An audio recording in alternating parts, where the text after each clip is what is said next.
വാഹനന്റെ കഥ നിങ്ങൾ കേട്ടിട്ടുണ്ടാകും. മറ്റുള്ളവരുടെ നന്മയ്ക്കായി സ്വന്തം ജീവിതം പോലും കൊടുക്കാൻ മടി കാണിക്കാത്ത ദാനശീലൻ. ഓരോ ദിവസവും ഗരുഡനു ഭക്ഷണമാകാൻ ഓരോ നാഗങ്ങൾ നിയോഗിക്കപ്പെട്ടിരുന്ന കാലം. തന്റെ ഏകപുത്രൻ ഗരുഡന്റെ ഭക്ഷണമാകേണ്ട ദിവസം നാഗമാതാവിന്റെ വിലാപം കേട്ട് ജീമൂത വാഹനൻ അവിടെ എത്തി. നാഗബാലനു പകരം ഗരുഡന്റെ ഭക്ഷണ സ്ഥാനത്ത് ജീമൂത വാഹനൻ കിടന്നു.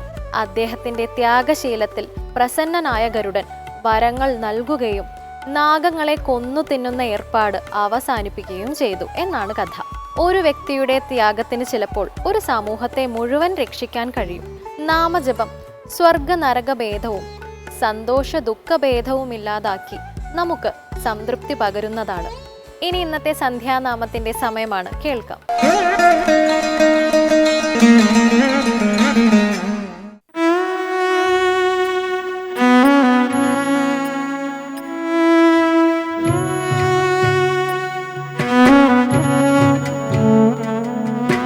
ഹരിവരാസനം വിശ്വമോഹനം ഹരിദരീശ്വരം ആരാധ്യപാദുകം ഹരിവിമർദ്ദനം നിത്യനർത്തനം ഹരിഹരാത്മജം ദേവമാശ്രയേ.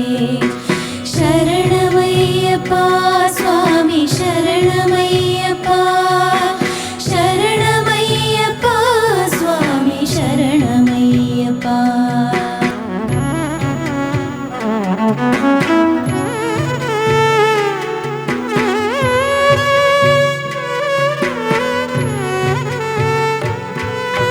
ശരണകീർത്തനം ഭക്തമാനസം ഭരണലോലഭം നർത്തനാലസം അരുണഭാസുരം ഭൂതനായകം ഹരിഹരാത്മജം ദേവമാശ്രയേ. ശരണമയ്യപ്പ സ്വാമി ശരണമയ്യപ്പ